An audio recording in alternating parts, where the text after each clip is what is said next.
the 2010s aesthetic was weird. They said the older brother core. Do these images mean anything to you? Perhaps they're oddly familiar, nostalgic. Maybe they bring up some distant Xbox, yeah. childhood memory of playing for hours as player 2. If so, you aren't alone. Older brother core has exploded recently. That's crazy. I never had an older brother, but I did have older cousins, and pretty much inescapable. they were low-key like an older brother. It was crazy. But as I tried to find out why, things got even weirder. I uncovered some of the strangest trends and aesthetics from the 2010s that you've either forgotten about or wish. Reddit Chud losing his shit on Ring. Oh yeah. I saw that. That was weird. I don't know. He was probably asking for some daughter or something. Like that was weird. Didn't remember. Starting off with Galaxy Fits.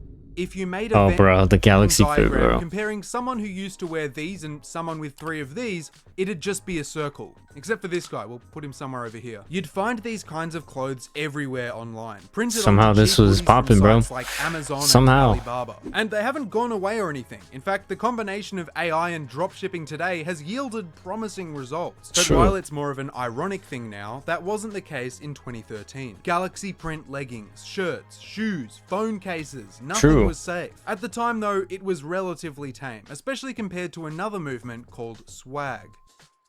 Oh god, the swag, bro. The Zendaya hat theory. What the hell is series this? of conspiracies surrounding the mysterious appearance of a comically sized. That's what I'm saying. AI is really getting boring, and I feel like we're gonna get AI fatigue, and we're just gonna start hating on that. And until they actually produce a whole AI movie and release that shit, and we paying the same amount of money to see a regular movie, like nah, that's Tom crazy. Holland lives inside it, hence why I've never seen him and it in the same room. Others believe that, combined with the more recent appearance of a white hat, it symbolizes yin and yang. That What Zendaya is this, bro? composed of 2 distinct personalities or entities. I believe this to be true. On one hand, you have the famous Honestly, actor and personality, and on the other, Zendaya's swag era. that's crazy. Outside of these interesting photos, many others fell victim to the swag era, posing in denim, colorful t-shirts and flat caps. The look first appeared in the late 2000s and was heavily tied to... Alright, I was gonna say, because I saw the movie, I think it was called Drama, right? Went to the movies to see this. Zendaya stars in it. I just feel kind of bad. I just feel kind of bad for Tom Holland. Like, I don't know. I just couldn't do it. I couldn't date an actor. Not that I can, but I couldn't date an actor. Like, I just couldn't. Like, seeing your own girl getting railed like that is crazy. I'm not gonna lie. Zendaya's swag era. And I swear, she only chooses those type of, like, characters. It's insane. Posing in denim, colorful t-shirts and flat caps. The look first appeared in the late 2000s. Props to Tom Holland, though. I swear, like, music. It's actually had a mini revival more recently, with artists like Xavier So Based and Fresh Boy Swag taking clear inspiration from the fashion. I'd say that overall, it's looked back on pretty fondly. It encouraged people to express themselves and really get experimental. JBS. Oh, Justin Bieber's set on Coachella though. Yeah, I think it was pretty good. True for every I think it was really good. 2010s. What you're looking at here is an endangered species. The urban Like you're there to get an experience, and you pay for the experience, and he delivered an experience that's. He literally streamed on stage. That's crazy. Once upon a time, you could spot them on every street corner. A handful of beer And the wax only haters I saw was like on X, and they were talking about how, I don't know, they're just some Sabrina Carpenter like fans. They're so weird.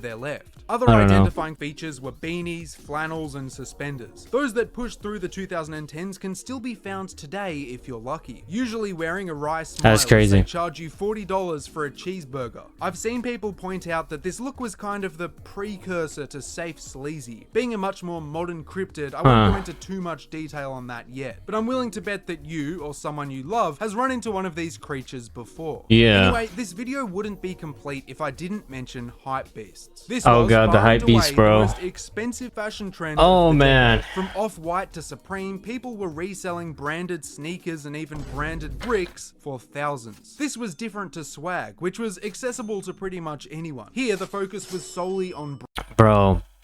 I had a friend that would dress up like Supreme and all that. And you can tell it was fake, bro. How prominently you could display their logos. The staying power of streetwear companies like the amount of hold that they had on this. People could build their entire careers around them. I mean, in no that was other crazy. environment That was crazy. Gucci Gang get 1 billion views. Regardless, almost all of these outfits were ruined by the use of skinny, ripped jeans. Oh when god. Combined with a baggy hoodie, you is that a dap, bro? Yourself and developed bizarre, childlike proportions. The resurgence of large, baggy jeans today seems like a direct retaliation against the founding principles of the hype list. With that being said, let's talk about why baggy jeans are back. Huh. I'm sure this doesn't come as a shock to you, but older brother core isn't the only thing with core slapped at the end of it. Clean core, cottage core. I was going to say meat core as a joke, but that's also a thing.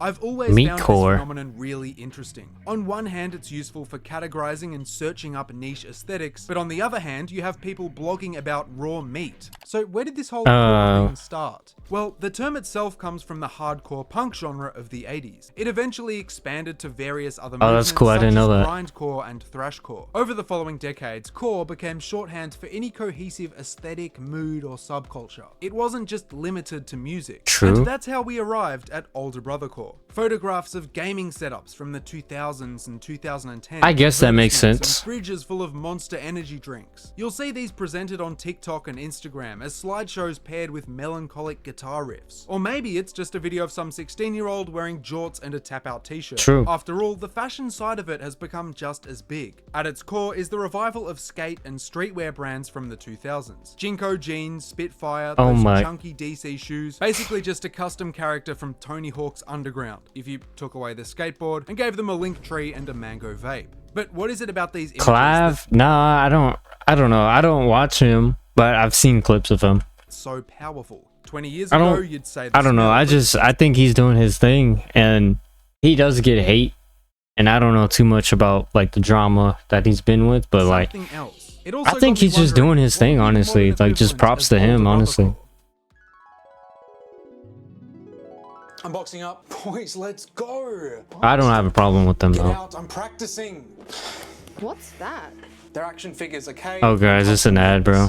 With code before and being all nostalgic to a lot of people. It's the experience of peeking into your older brother's room and being almost mystified by the stuff inside. A console you were rarely he's content. He's content. to play. He's cool though. I don't have nothing wrong with him. Layer, taken with grainy digital cameras that reveal the dusty haze of freshly punched drywall or even freshly punched cones. I'm not surprised so many I didn't have the older brother, like I said, but the older cousin was definitely kind of like this. And it was crazy with this aesthetic because it's so universal. Growing up in the 2000s and early 2010s, you definitely knew someone that fit the older brother core archetype. True. His last clip, I seen that. Full of new metal posters. I think honestly, like, if you want to leave an interview, like, you can. Like, there's nothing wrong with that. Like, skateboards. People did it before. I mean, you know. Halo 3 and Black Ops. As you might expect, certain foods are associated with the look. You've got big hitters like Doritos and Burger King, combined with drinks like Mountain Dew and Monsters. You can't just grab these today and call it older brother core though. Products had a certain look back then that has all but disappeared. I'm talking about the Halo 3 Burger King meal, Doritos advanced claim farming, heart rate monitor, Guitar Hero Slurpees. 2010 That's crazy. was the last time you could look cool drinking Mountain Dew, apart from maybe a few months in 2014. Oh god. I'm interested to hear what you guys think about the whole older brother core thing though. Are these outfits a red flag? Do you relate to it at all? Either way, not every a little bit. I relate to it a little bit. Like pool core, which describes photos of pools. As an offshoot of liminal spaces though. Ooh, the liminal space, bro. I loved it, but then it got too much. As simple as just taking a photo. I think where I lost the liminal space, like, I guess like liking of it was probably when they started putting creatures in it. I think that's where they ruined it. It needs to have an unsettling, eerie atmosphere, almost like you've come across it in a dream. At least that's how these images work. Jared Pike's Dream Pools are a series of 3D renders that many say produce feelings of dread and uneasiness. A lot of this comes from the fact that they never show you the full picture. There's always a corner or a hallway that trails off into the unknown, contributing to the sense of unease and mystery. This effect has been so strong that people have gone on to make entire games about it, set in the same endless rooms. Since we're on the topic of video games though, let's talk about them. Now, I never thought there were the Backrooms. That's the movie. And anything special about how games looked in the 2000s. The trailer's cool. I don't know. I mean, we didn't really have an equivalent to the I'll be there though. I'll be watching it from the 90s and 2000s, or the pixelated titles from the 80s. I was, of course, wrong, and it turns out the decade had its own set of bizarre visual trends, an entire video's worth, in fact. Hey, I reacted to that. I've picked out my personal favorites, some of the best and some of the worst. Whether you played Jet Set Radio in the 2000s or more recent games inspired by it, you're likely aware of Shibuya Punk. Also known as grind fiction, it describes a wide variety of video games featuring graffiti, inline skating, and skateboarding. You'll see a lot of vibrant colors, neon-lit urban settings, and street culture. While it started in the early 2000s, it experienced a revival in the 2010s and is still going strong today. But unlike any other styles in this video, it's tied to a very specific location. One that deeply influenced the genre and helped create its cult-like following. To truly understand how this happened, I needed to see it for myself.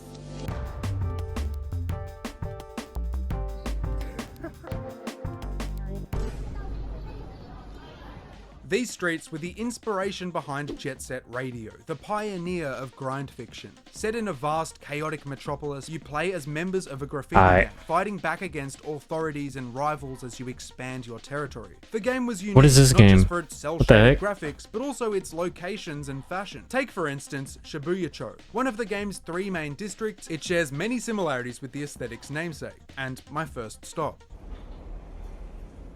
Shibuya is widely considered the heart of Tokyo. Its vibrant and social nature make it a melting pot for fashion, music, and art. As a result, I want to go to Tokyo for a game like Persona 5. Released in 2016, it helped bring Shibuya Punk back into the spotlight. Just like Jet Set Radio, you're dropped into a colorful urban setting, overlaid with a dynamic punk-inspired UI. Persona does a great job channeling the energy of its real-world counterparts. The busyness of Shibuya Crossing, its tightly packed side streets. But Shibuya isn't the only inspiration for the genre, nor is it the only place featured in Persona 5. After all, grind fiction has a rebellious, edgy undertone that can only be found in Shinjuku.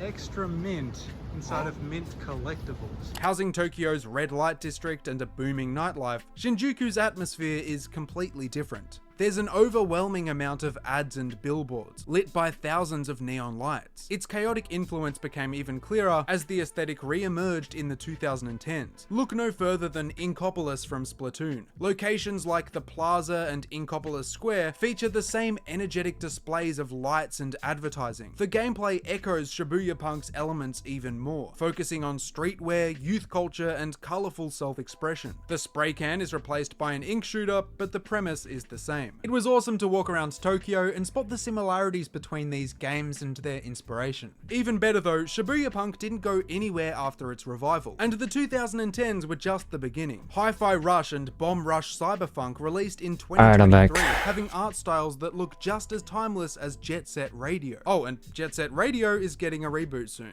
If we're talking about grind fiction though, we have to talk about Budokan 22 Metro and why it's also making a comeback. This looks cool. In the early 2010s, Metro was extremely popular in music, gaming, and all sorts of flourishes as Musica Metro. But not everything can be colorful and upbeat. The piss filter? I've seen this. It works in a post-apocalyptic environment like Fallout. Fallout 3 felt like you were perpetually stuck in a radstorm. There's a sickly green hue that hangs over everything, making your surroundings feel contaminated, or rather, irradiated. Kind of like early Chris Chan videos. Not everyone has this as an out though, as many games only used it to mask lighting limitations or just jump on the trend. It was a quick way to convey that your title was gritty and serious. Call of Duty achieves a similar thing today with its item shop.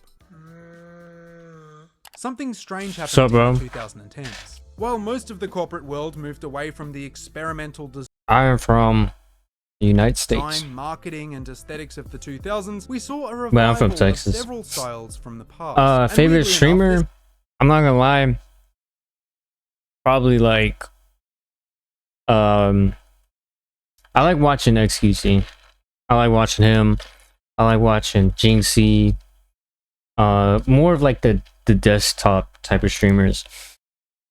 And it's not that I don't like IRL. I really do like it, but I mean, hasn't been without they're probably the most that I Take watch, Vector though. Heart, for example. Many of you will recognize this style from the box art of the Wipeout games. It's a futuristic, striking aesthetic. Yeah, I watched, bro. I watched XQC since like Overwatch days. Like he got me into Overwatch. Sharp angles Competitive and abstract shapes. While it Overwatch, first so. appeared way back in the 90s, But yeah, it I saw a watched them modest during return that in the days. 2010s, especially But the thing is that I've started barely watching him on Twitch.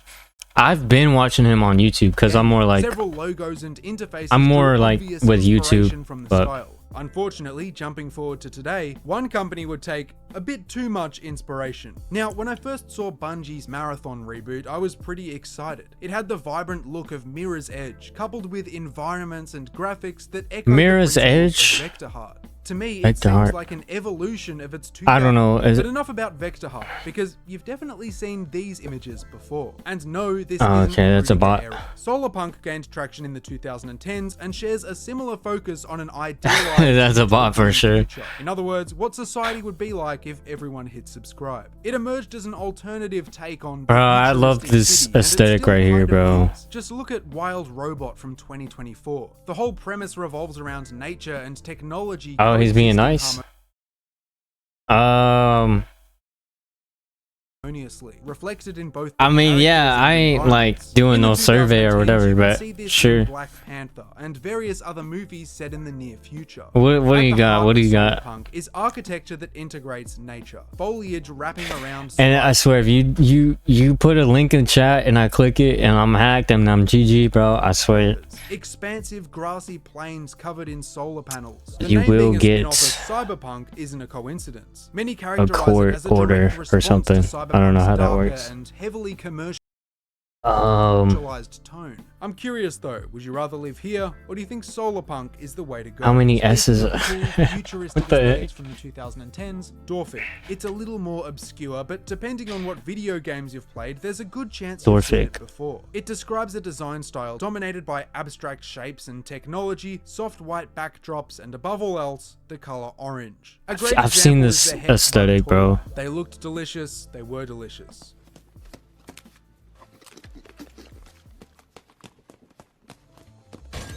You'd find True. Dorfic on ads too, and even UI. Look back at the eShop. When Nintendo's Oh, console man, was the still 3DS, powerful, bro. It shares the same futuristic, glossy arrangement of gradients and shapes, and again, it's mostly orange. As far as games go, You should know probably saw it there's coming, one, but bro. Mirror's Edge. The game as a whole has one of the cleanest art styles of all time. Even today, it's hard to believe the original came out way back in 2008. As you explore, you'll run into plenty of offices that have adopted the look. Bright orange interiors and Ooh, sleek I kind of like Jelly that. Jump and Super Hot are other examples.